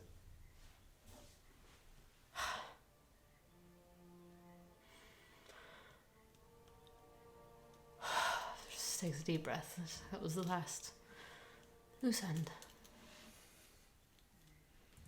And she will take a minute, cast Mage Armor on herself, Okay. and then sort of start putting stuff away, pull her spellbook out, and immediately take the time to get those spell slots back. Okay. That was a third level and a first level spell. So I will regain 4 spell slots worth of spells back with my Arcane Recovery. Is there anything else I needed to do? It said I wanted to do. I don't think so. Okay. Then do that. Okay. And then sort of stand up and dispel the tiny hut. You now see the sort of pale air all through the opening, out into the morning light. Again, it's not very bright. Everything is sort of shadowed, but it's just like there's a perpetual fog, although it's not fog and it just lingers. Yeah. Are you going to set out for the day? Yeah. Okay. I'm gonna take the time to sort of situate her stuff, Right. redo her pack, Mhm. and have both blades sort of hung one under the other at her hip. Gotcha. And Yeah. You feel the still just sort of barely seething temperament of Rana at your hip, but with the nice deep sleep that you got last night, you feel so relaxed that it doesn't seem to bother you very much. It doesn't seem to linger in your thoughts, in your mind. And then Miri hops on your staff, and you guys set off. And with that, we'll go ahead and take a real quick break. Take a break!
And we're back.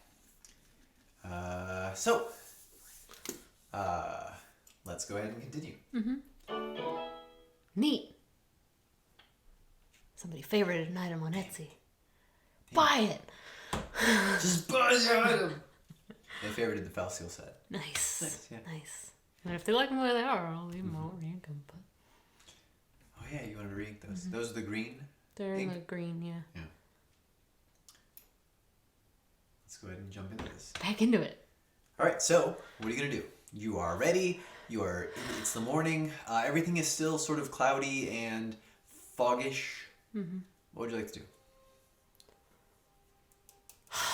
Sigh deeply. And Alright. then walk out of the tree and You walk away from sort of the big fallen stuff. So there's a little bit of clear space. Right. And sort of motion Miri off the staff. Okay. Just fly up and see if you see anything that I can't. Okay. And I will take a minute to sort of scan what I can see around us as well. Right. Would you want to make a perception test? Yeah, I'd like both of us. Okay. I'll just look to see what I can see from the ground, and she can look to see what she can see from Okay. up. So with the relaxed state, I will say it's not just the first check you do is with advantage. Just you essentially have like a luck point right now. Okay. Okay, so you can use it to re-roll. Burn my Yeah, not really on good. Not just like we'll look around. Yeah. No, that's stupid. All right, go ahead and make me a perception test and a perception test for Miri as well. Miri can be the blue dice. The blue. I'll be the red one. Neat. Not bad. 8. That says 16 for me. Perception for Miri. Oh, she has advantage on perception checks. Very nice. So that is it's slightly better. That's a 15 for 15? her and a 16 for me. Okay. From the ground level, you you don't really notice anything off or in particular that draws your immediate attention. However, Miri, on sort of flying up and doing a scan of the area as you walk, and you guys sort of are you walking in a particular direction? No, I'm not gonna walk really until. You're gonna wait for her. Yeah, I'm gonna Okay. see what we see before I pick a direction. What kind of radius do you want her to make? Like, how far do you want her to scout? Not like super far. Really, I just kind of wanted her to go vertical and see like if she could get because I don't know how far apart these dead trees are. I mean, some of them have a good amount of distance between them. Yeah. Like enough that you could fit a building in, you know, Okay. right between them. So sometimes like it's like 50, 60 feet in between trees. I mean, because they're massive trees, so they can't like crowd around each other. It's just like the Merwood was. Gotcha. But sort of with the dead trees, it's Yeah. less undergrowth and dense. It's Less undergrowth, dense. Yeah. I mean, the ground is completely barren on your Yeah. level. There are certainly like roots and stuff, but easily navigable with sort of how much visual perception you have. Then she's only gonna go like a couple minutes around. Okay. I mean, that's a good few hundred feet. Yeah. She's sort of flying through, making a wide circle. She comes back and reports to you, sort of through images and impressions, that somewhere north of you, she saw like what looked like to be like buildings. Okay. Very large buildings, sort of made out of trees in a clearing. So. Then we go that way. Okay. And she also saw someone. A squat, small figure who sort of, with a little bit of light available, reflected. Shiny. Small and shiny. Small and shiny. Trust you to spot something shiny. Same direction? Yes. And close to the sort of outside of that location. Then Mary on top of the staff. I will walk with the staff and, as needed, use it to help me navigate around things. And okay. All right. It doesn't take you very long. Maybe about 20 minutes-ish. I would say more like 15, actually. You were very close. You notice a strange scene in front of you, because in front of you, a good 70, 80 feet off, maybe more than that, you notice a small, squat dwarf, decked out in very impressive looking plate mail. And you also notice he's got a shield. He has a mace, and he is banging furiously on that shield with the mace, and you can hear him shouting something like, "Come and get me!" And as he's saying that, you see this large, three-headed chimera pouncing his way over to this man. Tiriel stops as soon as she sees that. The three-headed beast has the head of a goat, the tail of a snake, one head of a lion, and then another of a dragon, with these sort of leathery bat-like wings on its back, with sort of the let's see what it's got. Yeah, with sort of the goat hindquarters and lion forequarters, and it's just roaring and leaping at him, and then goes to take a swipe, and he just deflects it with his shield and just takes the brunt of the blow, and then throws the thing back, throws its arm away, and then sort of dodge rolls out of the way of the next swipe that comes in, and he's just laughing maniacally, like ha ha ha. And you watch as this sort of skirmish goes on for a little bit. Tiriel's just sort of both hands on the staff, kind of leaning on it, with Mary on the top of it. Almost in disbelief. Yeah. And sends just this gentle, the overall impression to Mary of the fight that she and Gildor had with the Hydra. And it's just that was easy. You watch, it's right after he dodge rolls out of the way, he pulls out this little burnt rod looking staff. It's not a full-size staff, it's more just like a rod. And you can see that it's got these weird protruding horns on the end, and he lifts it up, and as he does, he sort of arcs it and swings it down, and as he's arcing it, you see this ball of fire just sort of generated from it, and it just slams down into the thing and then explodes. And as the beast is pushed back several feet, you watch as the snake tail whips around and goes to try to bite him, and its fangs look like they're about to engulf him, just sort of snap at him from the side. But you can see that his just shiny looking plate mail is not even penetrated. Just pink, and you can hear him again. And then after that, he takes his mace and just slams the thing on the face, just right in the eyeball. And the head of this thing just and then retreats back. The chimera begins to sort of stalk around him, instead of sort of directly taking him on, seeing that wasn't too good of an idea. And then you watch as the dragon head rears up and then exhales a plume of fire that totally engulfs him. And then after the fire and smoke vanishes, the thing just sort of looming over him, you expected to see the charred corpse of a dwarf. You instead see him, his shield in front, and you see him sort of like lift it off, and you see it's heated metal in the front. And now you catch the sight of the shield and what's on it. And you see this big, large red symbol of Margaret, of her fire. And you see that symbol sort of emblazoned on the front. And he's just, again, he's like, come at me! And just, poof, poof, and just banging on it. What would you like to do? Watch. Just want to keep watching? I'm not getting in there. Okay. I'm gonna just... He seems quite pleased to be right where he is. I have little to no desire to throw myself in front of a fire-breathing anything. I'm just gonna hang back where I'm at. Okay. How far away am I? I mean, again, you're good at 80 to 90 feet. Okay. You watch as the thing just... And is it just totally open, like beyond where I'm at? No. There's like trees and stuff off the side, but you have enough of a like clear visual path to that if you could just go straight up to them if you wanted, without anything sort of directly in your path. Good to know.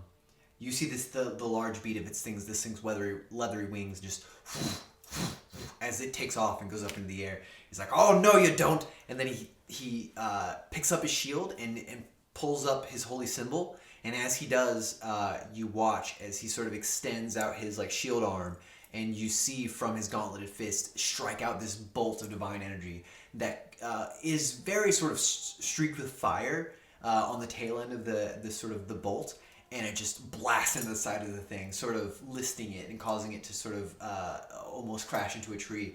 It regains its sort of center of balance, but now aglow and awash with light. Then he pulls out that one little rod again, and he sort of just heaves this just sort of whips this little it's almost like a slingshot. It takes that ball and sort of uses the momentum of his actual arm swing to chuck. It's a chuck it. For like a tennis ball for a dog. That's exactly what it is. Yeah. And it's just got a little bit of a curve on it, you know, and you're just... Whoo. Yeah, and it launches out this fireball thing Love it. that just goes and shrieks. The chimera just deftly dodges out of the way, and it sort of impacts against the tree and just sort of bursts into this explosive energy. Then the chimera just goes down and just straight down at him and just pounces right on him and knocks him to the ground, having him underneath one paw. The moment where the chimera seems slightly more distracted by attacking him, I'm going to move like 30-ish feet. Okay. Try to find somewhere to like watch from behind a root or something and get a little bit closer so I can see if it's eating him or not. Okay, go ahead and make a stealth check. That's really good. You'll go against this thing's passive perception. Stealth? Jesus Christ, that's a 24. Okay, yep, not seen. Okay. This thing is now pounced atop of him, has him underneath its paw, and goes to take another strike, and he just barely brings up his shield in time, just takes the full brunt of it, but it's pressing him to the ground. You watch as the dragon head just rears up, and then just another explosive burst of flame cones out in front of him and just breathes fire on him, just right there, point blank, and just roasts him for a moment. And you see, once it's done, and sort of takes another inhale, you see that he was definitely hit by that, but for some reason he doesn't look as injured as he could. He's just laughing maniacally. He takes his mace, sort of switches the grip on it in his left hand, and then just sort of comes down on the knuckle of one of the creature's claws and just snaps it. You hear this sickening crunch, and then the thing just rears up in pain, roaring, and he just like rolls out of the way, collects himself, picks himself up, goes for that rod before the snake tail comes again and whips that rod out of his hand, and it clatters to the ground. And then again, you watch as the chimera sort of lowers itself on its goat haunches and is about to pounce and jump at him. Is there anything you want to do? I guess how are they both looking? I mean, the Chimera's pretty injured. He looks a little injured too, for sure. I'm not actually recording health, so I'll just start with a random amount. Okay. Which direction did that rod thing go in? Towards me or away from me? Well, or in sort of a neutral direction. I think at the moment it was in his right hand. So yeah, it would have been knocked off to the right, so away from you. Okay.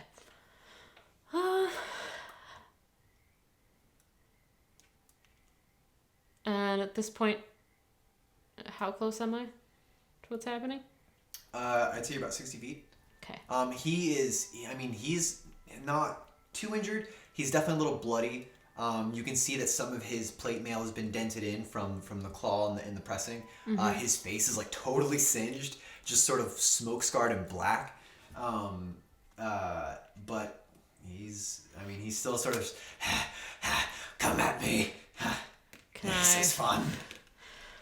Tiriel takes a minute, like, as they're sort of circling each other, shakes Miri off the staff really quick, pulls her blade. I'd like to activate my blade song. Okay. And watch and wait for the moment that thing tries to attack him again. Okay. All right, so it goes in, leaps at him, and goes for a multi-attack. So for these, I'm actually going to roll. It's got 8 + 7 all these. I guess for my Aegis step, do I get to decide if I step in after we know if it's, like... Do I have to decide before you roll? I think I can decide after. Let's see what the spell says. Because I don't have it written down yet. Oh, yeah, that's right.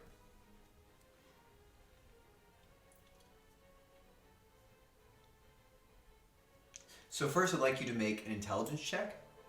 Okay. Just to see if you can cast a spell successfully. The DC's pretty low. Fuck. So unless you roll a natural 1, what would you roll? I rolled a 5. Plus, what's your intelligence? +5. 1 + 5, so 10. Okay. I'd say that's good enough. Is it enough to actually get all the way there? It is. Okay. Hold on. Still looking for this. How do I pull up other notes? There we go.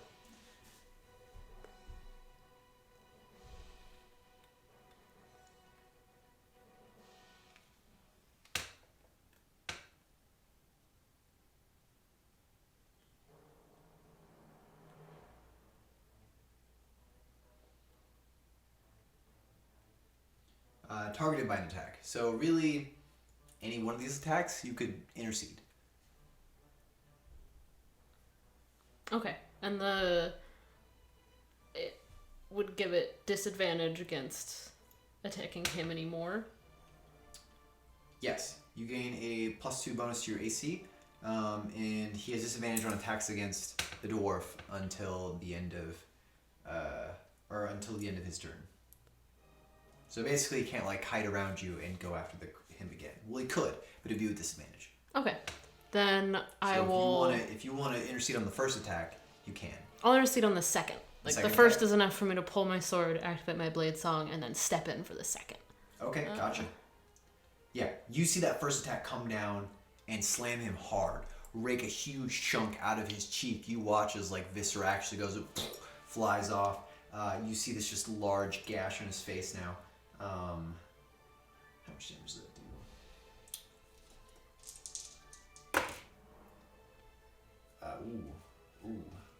14 points of damage. Yeah, so you see it rake into him 14 points of damage, rip out chunks of his face, and he sort of looks back and he's like, ah! And then you want to bamf him for the second? Mm-hmm. Okay. So this next 2 attacks were a 20 and a 19. Neither of those will hit the 24 that I'll have right now. Oh my gosh. So just out of nowhere, you just sort of begin... Tiriel just sort of like watches it. She's like, oh. Like pulls her sword out and just takes 1 step forward. And the rest of the step happens right in front of him as she brings up, still holding the staff in her other hand and her sword in the other.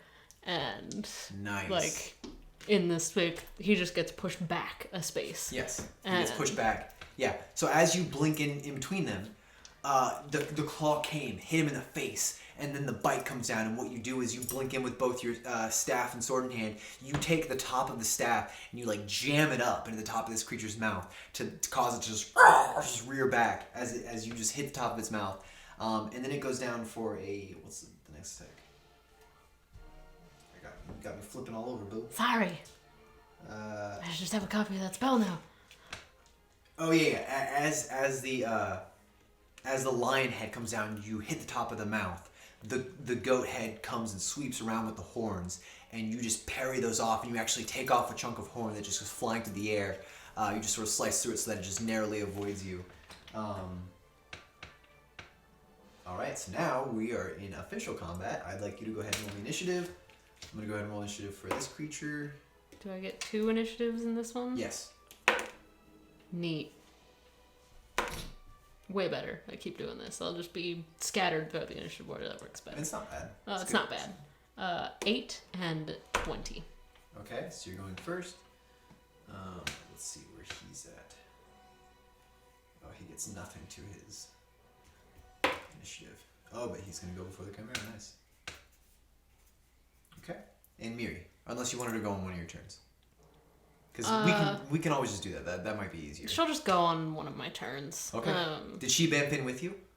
No, I shook her off the staff Oh, and left her back 60 feet. Okay. So she'll just stay. I'll just have her sort of hop around like in the whatever tree cover she's in. Okay. Near where we are. Staying within 100 feet of me though. Got it. She's within 100 feet. Alright, so in the initiative, you're first. Cool. Man, I have like all of my spells again. It's been a while. Oh, I didn't redo my...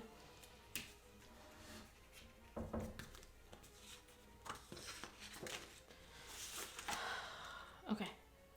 I am going to...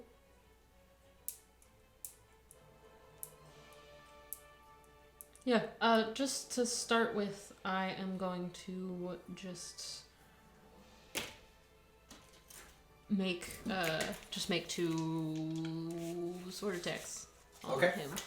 Alright, to start out, we're just going for this what's wood. Use my interaction to drop the staff back in to sort of her back rig. Free hand again. And just swing twice at the fucking goddamn fucking Chimera.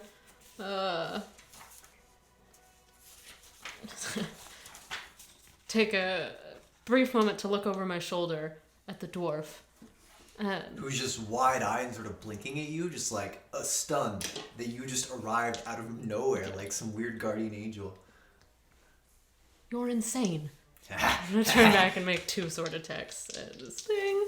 Oh, Jesus Christ. What'd you get? A 6 and a natural 1.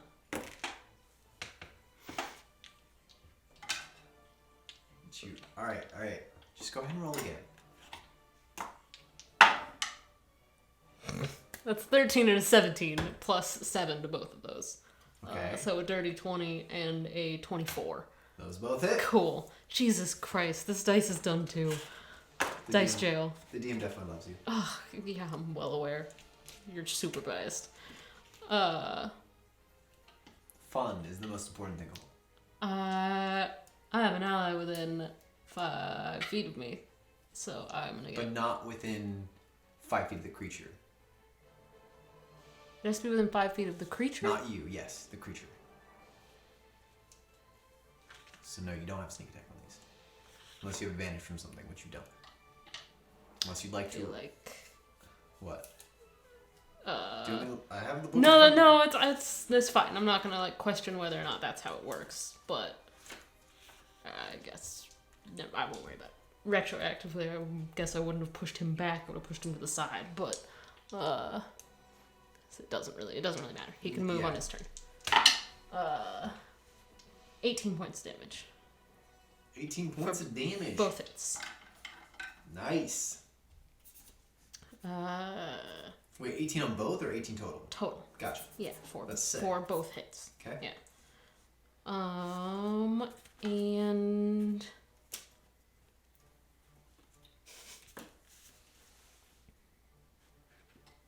then as my bonus action, I look back over my shoulder at the dwarf again. Put a hand out on his shoulder. And cast Dragon's Breath on him. Why would you do that? Why not? I mean, that's cool. But Yeah. So he can just now roar. Is it a bonus action for him to do? I think so.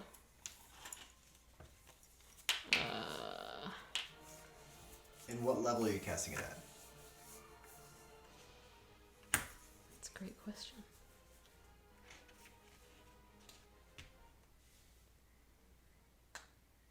Oh, it has to use an action. I can cast it as a bonus action, but they have to use an. I'm not doing that. I thought you could use it as a bonus action. I take that back. I will end my turn with that. Okay, gotcha. So it's his turn. He sort of like blinks at you, laughs at your comment, and then steps back. And you watch as he grabs his holy or he sheathes his mace, just sort of puts it in a little holster that's strapped to his hip, sort of steps back and says, "Never get between a dwarf and his dinner." And you watch as he picks up his holy symbol, and as he does, you watch as it glows briefly into a spark of flame that just it ignites from his hand. It looks painful, like it should be painful, but he shows no hint of feeling anything. And then you watch as this like vertical column of divine light, this just straight up pillar, just slams down into this thing, and it's got to make a dexterity saving throw. Well, nope. No claws. Cat number 2. Come on. Come on, tripod. Do you want to bite a chimera? Nice. This thing gets nothing added to its dex. It almost saved, but does not. Oh, shit. Can I remember the D6? Oh, never mind. I got enough D6. I have so many D6s. Okay, so 6, 12, so 18, and 18 and 12 for a total of 30 points of damage. Damn, son. Yeah, this just divine column just shrieks like a pillar. I mean, that's actually what it appears to be, is this sort of divine glowing pillar of stone. But when it impacts, it just erupts. No dust, no rock, no debris, just erupts into flame and divine light.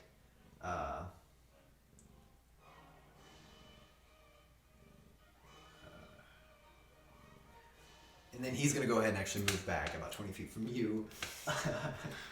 Yeah, this thing doesn't have even... Okay, there's no... All right, and now it is the creature's turn. All right. Who gains its fire breath. It sort of pivots around you just a little bit, and then you watch as the dragon head pulls back and then exhales straight up fire. I need you to go ahead and make me a dexterity saving throw. Okie dokie. He moved back far enough that he's not in that thing's range. All right, cat. You are trying to get on the table. Not doing it. You're cute, but no. Cool. Just put 2.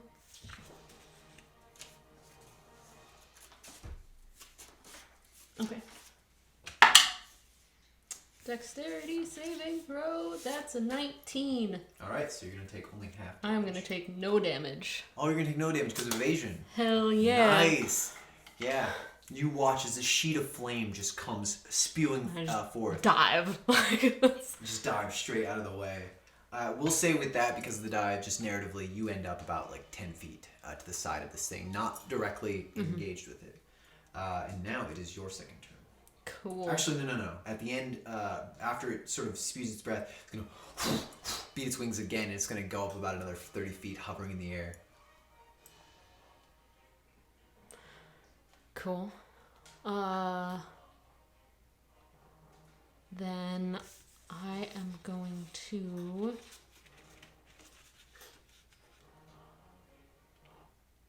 sheath my sword as a bonus action, cast Shadow Blade. And sort of, in my typical fashion, just pull it right back out. Nice. From where the sword, two swords. And how far is it? The range of Shadow Blade? No, you said it's 30 feet up? 30 feet up in the air. Fuck, I'd have disadvantage. Well, is it dim light technically here? Technically, yeah. Then I would not have, it would cancel it out because I would have advantage. Yeah, well, the Because whole I'm area is just attacking. this like weird foggy sort of area that is not necessarily obscure, but it definitely blocks out a lot of the light from the sun. Okay, So this whole area is just dimmer than what it should be. cool. So if it counts as dim light, then I have advantage attacking the Shadow Blade in dim light. Yeah. And disadvantage because it ranged with just a straight Straight roll. Yeah. So just pull out the Shadow Blade and just sort of throw it up at him.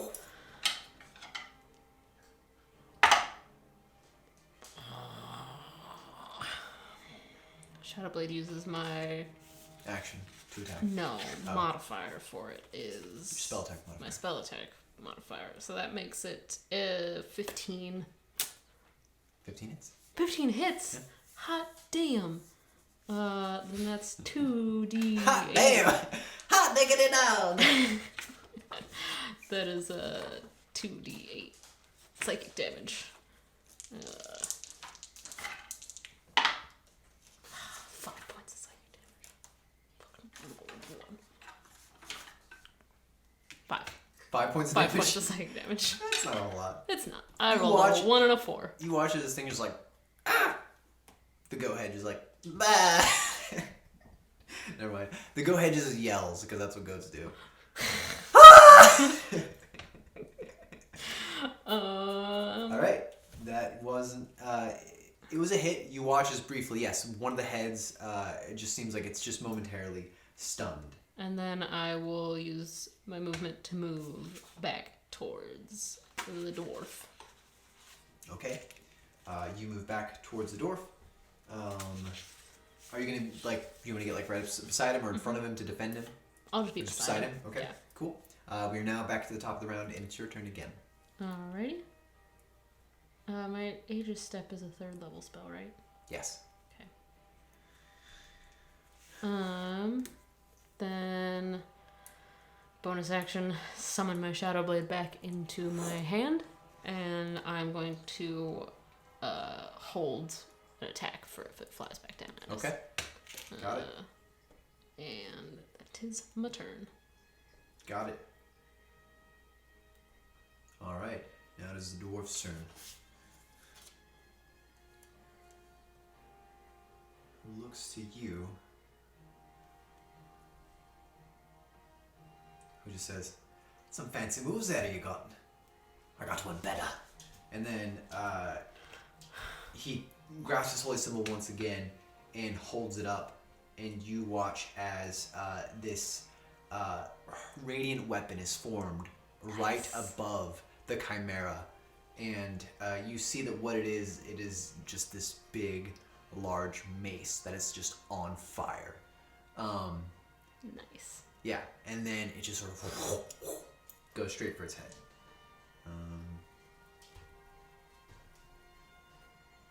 It just is it spell attack modifier, I believe, for the Spiritual weapon? yeah. Yeah, to attack with it. I don't know. I've never played a cleric long enough to actually know. Yeah, you can summon it as a bonus action, then you can attack it You on can- the first turn. Yes. And then as a bonus action, you can control it on subsequent turns, right? It's good practice for you. Yeah. I get to play it finally. I get to DM! Break it character for a minute. Yeah. I'm gonna DM something. I'm actually gonna run Princess of the Apocalypse, which is exciting. We start tomorrow, which will be irrelevant by the time you watch this. Who knows what day that is? Yeah, so melee spell attack within 5 feet. It's 1d8 plus spellcasting ability modifier. So it'll be means. And it does hit. It nails it on the head. So literally Nice. 14 to hit. Nice. That'll be 1d8 plus 3. Okay, 7 points of damage. Whack! It just comes straight and just crushes into the skull of the dragon head.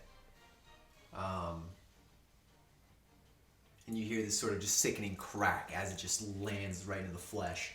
All right, so now it is its turn. Let's see.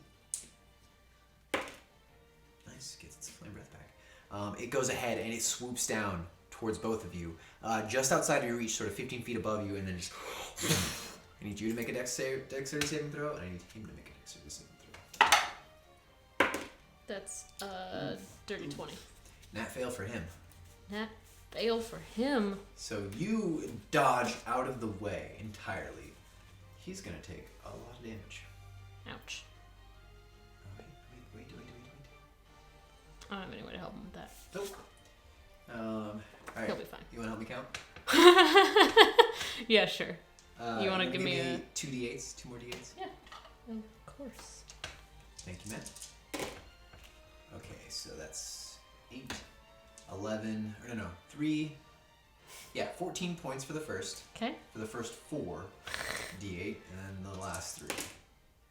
Another 6, 7, so 7 plus, what was it, 14? 14. So 21 points of fire damage. Okay.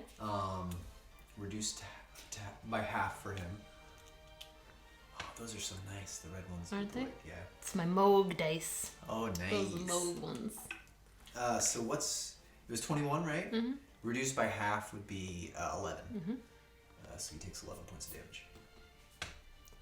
That's fine. Yeah, you watch as you just step right out of the way. You just sort of curl in on yourself and just sort of do this maneuver where the flame Probably like just step sort of, towards it and like away to Yeah. sort of get closer to the like cone. like get underneath it sort Yeah. of so that it just sort of barely just